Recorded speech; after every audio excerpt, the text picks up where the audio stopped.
In our rapidly advanced world, we have developed incredible pesticides to safeguard our crops and control diseases.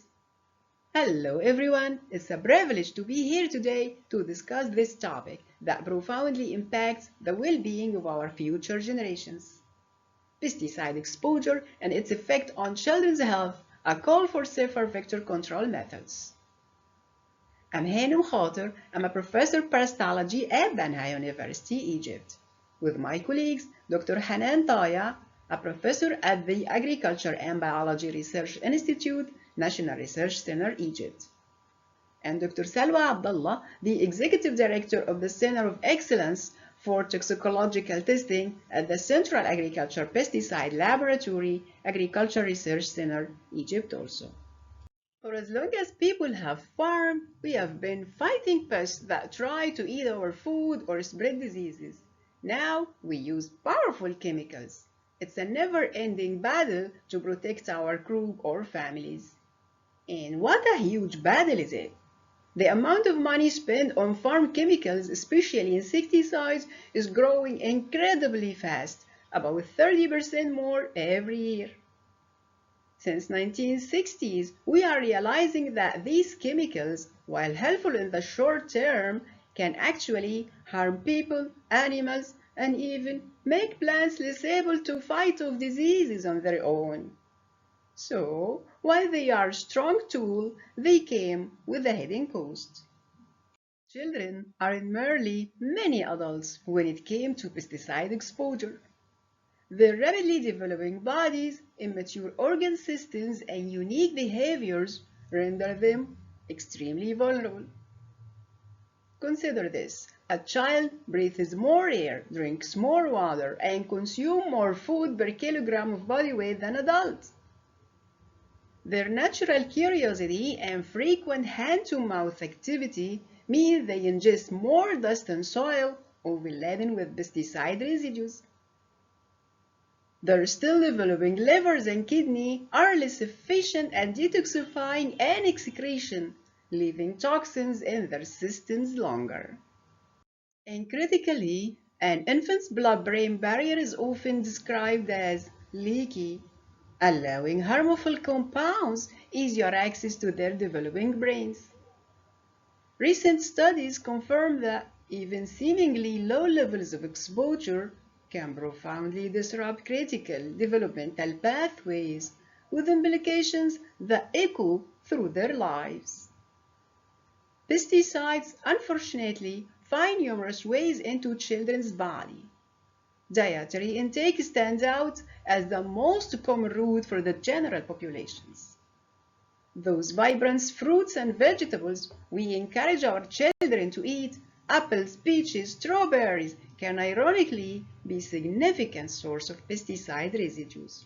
And it's not just produce. Meat and dairy products can also carry these chemicals. Beyond food, residential exposure poses significant threats. Our homes, schools, and parks are frequently treated with pesticides. Children's innate curiosity and constant hand-to-mouth activity means that they constantly interacting these treated surfaces, ingesting contaminated dust and soil. Finally, occupational exposure is a grim reality, particularly for children in agricultural communities or those with parents working in pesticide industry. They can be exposed through contaminated clothing, equipment brought home, or by living in close proximity to heavily sprayed fields. The health consequences of pesticide exposure in children are extensive and deeply troubling. Acute effects induce immediate symptoms like headache, dizziness, nausea, or skin rashes. But these could be easily mistaken for common childhood illnesses, leading to vast underdiagnosis. However, the true danger lies in chronic effects, which often emerge years after exposure. Recent studies have solidified the links between pesticide exposure and silent pandemic of neurodevelopmental disorders. We're talking about lower IQs, increased risk of ADHD, autism spectrum disorder, and lasting cognitive and motor skill deficits. Beyond neurological impacts, there is a troubling rise in childhood cancer rates, and pesticides are significant contributors, especially when exposure occurs during critical windows of fetal development or even preconception. Pesticides also act as endocrine disruptor, interfering with vital hormone system crucial for growth, metabolism, and reproductive health. There is also mounting evidence of respiratory issues like exacerbated asthma or genotoxicity, where pesticides can damage child's genetic material, potentially leading to hereditary effects with a lifetime burden. So, what can we do? The good news is we're not powerless. This is a resounding call to action for safer vector control methods and robust preventive measures. First, we must champion integrated pest management, using pesticides only as a last resort after careful consideration. This means focusing on pest monitoring, biological control, and habitat modification. Secondly, stricter regulations and their rigorous enforcement. Countries and regions must move beyond current standards toward zero residue concepts, signaling a vital shift to reduce our reliance on pesticides and actively promoting organic farming. Crucially, the One Health approach, where human, animal, and environmental health are naturally tangled. This holistic perspective protects all facets of our shared ecosystem. On a community level, education and awareness campaigns are vital. Farmers need support to adapt safer practices, and hazard areas must be clearly identified and restricted. Finally, we should massively invest in safer alternatives. The market for biopesticides driven from natural resources is growing rapidly.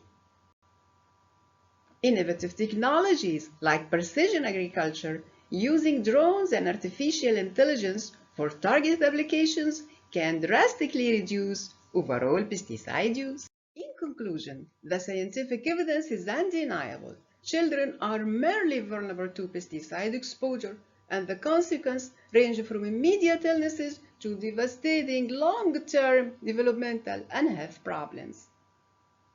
This isn't merely an agricultural challenge, it's a profound public health crisis affecting millions of children worldwide. A silent pandemic that demands our immediate and collective attention. We have a moral imperative to protect our children. This demands a multifaceted approach, robust regulations, comprehensive public education, continuous scientific innovations into safer alternatives, and the fundamental shift in how we approach pest and vector control. As you could see, the pursuit for safe pest control strategies isn't just a research interest for me, but a passion that has defined my scientific journey since completing my PhD in 2023. It has been my privilege to dedicate my scientific life to this critical area, and I'm excited to continue contributing to a healthier, more sustainable future. On this slide, you will find a short list of my publications on the topic, reflecting the ongoing work and discoveries in the field. By working together, policymakers, industries, healthcare providers, communities, and families, we can choose safe methods that ensure healthier, brighter future for every child. Thank you for your attention today. I welcome any question you may have, and I also extend a warm invitation for you to come and visit Egypt.